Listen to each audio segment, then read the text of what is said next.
بەسڵاوێکی دووبارە بینەرانی ئازیزەی تەلەڤیزیۆنی کۆمەڵا لەگەڵتانین بۆ پێشکەشکردنی لێکدانەوەی هەواڵ.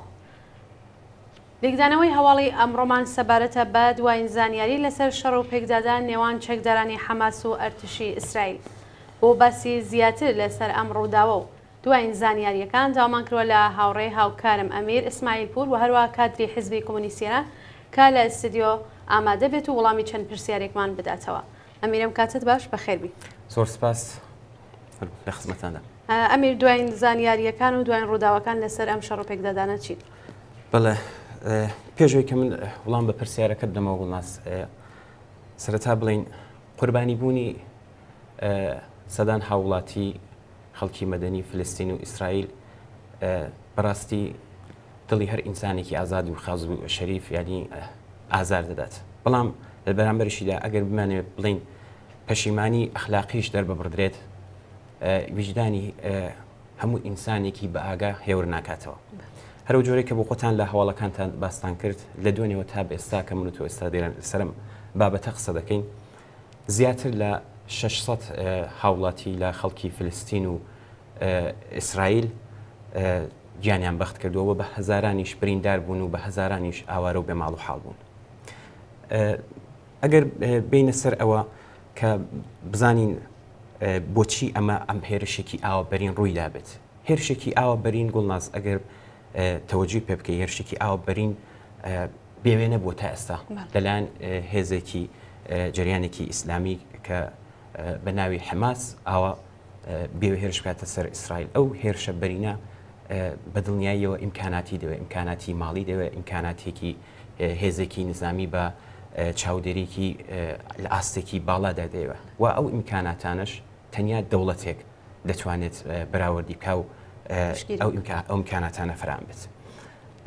لە دوێنێەوە تا ئێستا دیارە زۆر لە دەوڵەتانی ئوروپایی ئەوانی کە ئستراتیژی نزیکیان لەگەڵ ئیسرائیل هەیە پشتیوانی خۆیان لە ئەرتشی ئیسرائیل کردووە و چەند وڵاتێکیش بڵین بێلایەن بوون و داوای هێوەرکردنەوەی دۆخەکەیان کردووە و کە دۆخەکە بتوانن هێوری بکەنەوە و لەسەر کێشەکان قسە بکرێت. بەڵام لەولاشەوە دیتومانە وڵاتێکی جمهوری ئیسلامی و ئەو کەسانی کە سەر بە جمهوری ئیسلامین خۆشحاڵیان دەربڕیوە و جەژن و شادیان دەربڕیوە بگرا لە دۆشە و لە بەخداش هێزەکانی هەشتی شعبی و لایەنگرانی ئەوانی هەرواتر خۆشحاڵیان دەربڕیوە. بەڵام ئەگەر بینە سەر ئەوە ئێمە واقعیت بڵین مافە پێشێلکراوەکانی خەڵکی فلستین بڵین لە جێگەی خۆی.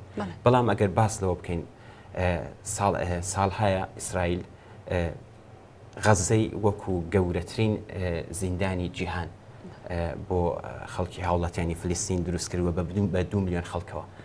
هەتا بە ئەمڕۆ ئەو هێرشەی کە لە دوێنێەوە ڕوویداوە دیارە ئەرتشی ئیسرائیل بەهۆی بردمانەکانیەوە ئاو کارەبا و زۆرێک لە مەعیشەتی بژێوی ژیانیان بە بارمتە گیراوە و دیارە ئەگەر بڵین ئێستا لەم قۆناغەدا بڵین حەماسیش لەم قۆناغەدا بڵین ئەم ڕووداوی خوڵقاند بێت و لە پێشەوەی ئەم ڕاپەڕینەدایە ئەگەر بڵین ئەم ڕاپەڕینە ڕاپەڕینێکی خەڵکی فلستین ڕاپەڕینێکی زیندانیەکە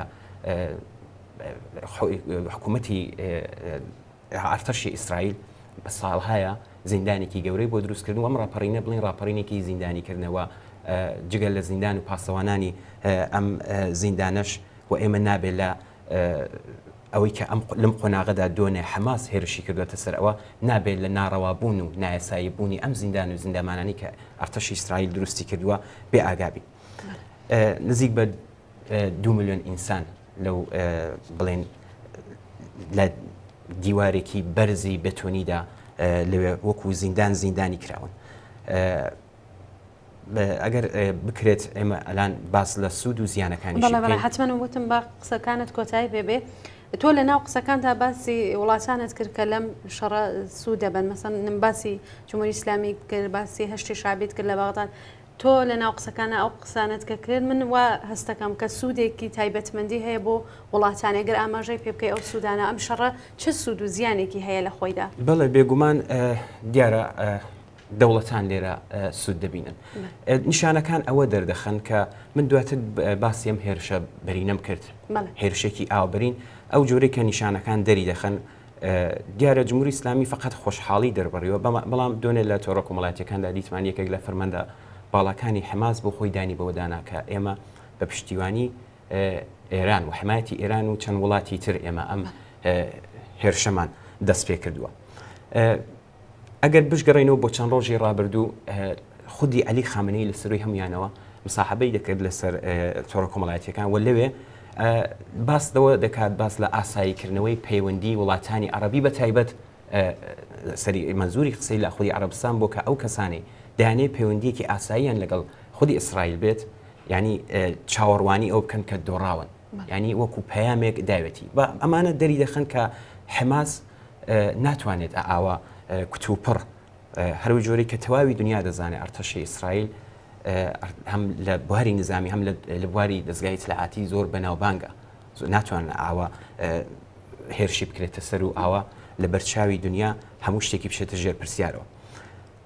ئەگەر باس لە سوودەکانی بکەی بەڵێ زۆر لە وڵاتان لە خودی جمهوری ئیسلامی و بیگرە لە تورکیە و بیگرە لە عێراقەوە لە سووریەوە لە خودی ئیسرائیل کە ئێمە لە زۆرێک لە سایتەکاندا بینیمانە کە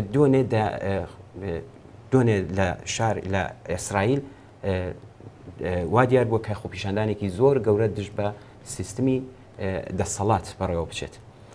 ینی ئەگەر چاوی لێ دەکەی ینی شتەکان کەمێک ناڕوونە کە هێرشێکی ئاوبەرین یەک دەفعی نییە. بۆچی جمهوری ئیسلامی بۆچی تورکیە من ناوی ئەوانم هێنا تورکیا خۆتان ئاگادارن ئەمانە پێیان خۆشە لە نێو ئەو ناوچانەدا گرژی و ئاڵۆزی بێتە پێش بڵێ لا من دەمەش ئەلان ئاماژە بۆ بدەم. خودی رووسیە و چین هشداریان داوەتە هەم ئیسرائیل و هەم جریانی وەکو حماسکە ئەم هێرشانە و ئەم ئاڵۆزی و گرژیە بە زەرەری ناوچەکەیە. بۆچی دیارە لە نێو گرژی و ئاڵۆزیدا مەسەڵەن تورکیا ئامانچایەکی و پرۆژەکانی خۆی دەیەوێت بە بێدەنگی و بە کەمترین هەزینە و بە کەمترین ناڕزایەتی لە کۆمەلگای جیهانیەوە هێرش بکاتە سەر ڕۆژاوە هێرش بکاتە سەر هەرێمی کوردستان.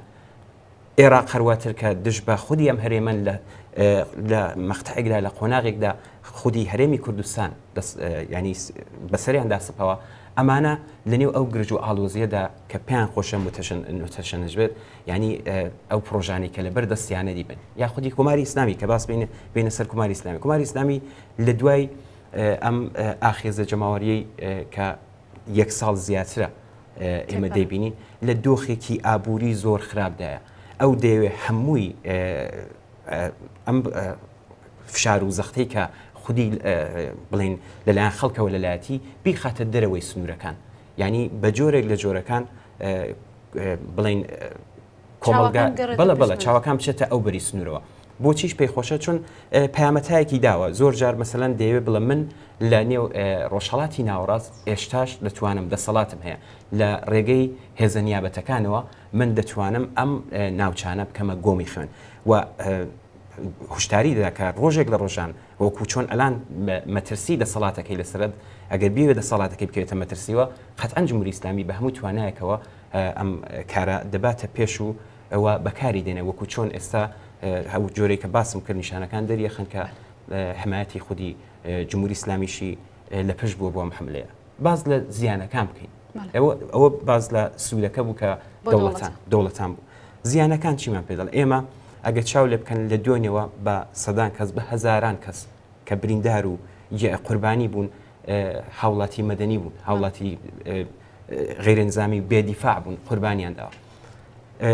فقط ئەمانە زەرەر ئەبینن و تەنیا ڕێگا چارەش ئەوەیە کە هەر لێرەوە هەموو هاوڵاتیانی هەم خەڵکی فلستین خەڵکی ئیسرائیل پێیان بڵین کە ئێوە هیچ دژمناتێکی قوڵتان لەگەڵ یەک نییە دژمناتی نیوان ئێوە لەلایەن خودی ئەم هێزە کۆنەپەرست و ڕەگەزپەرستی کە لایەن هەردوو لاوەیە ئێوە دەتوانن پشت بە پشتی یەک و بەبێ هیچ کێشەیەک دەتوانن لە بەرامبەر ئەمانەدا بوەستێنەوە و ئیجازە نەدەن لەوە زیاتر ببنە قوربانی دەستی هێزە ئیمپریالیستیەکان و چون ئەمانە سوودی لێ دەبینن یەکی وەک حماس کە دوێنێ ئەم هێرشەی کردوێتە سەر ئەوە مەسەڵەن لەو هێرشەدا لەو ڕووداوی دوێنەدا حماس زەق دەبێتەوە خەڵکی فلستین خەڵکی مەدەنی کە حەقی خۆیەتی داوای مافی خۆی دەکات ساڵهای ساڵە پشت بەستوو نابێ بە جریانێکی ئیسلامی کۆنەپەرست وەکو حماس بێت.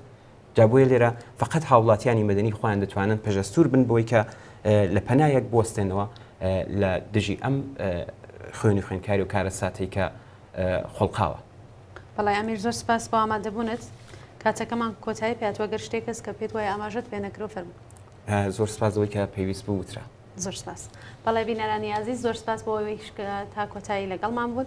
پێکدانەوەی هەواڵی ئەمڕۆمان سەبارەت بوو بە دوای زانیاریەکان لەسەر شەڕ و پێکدادان نێوان چەکدارانی حەماس و ئەرتشی ئیسرائیل بە بەشداری هاوڕێ ئەمیری ئیسماعیل پور کادری حزبی کۆمونیستیێران و هەروەها هاوکارمان لە تیڤی کۆمەڵە. سپاس بۆ ئەوەی خۆشەویست.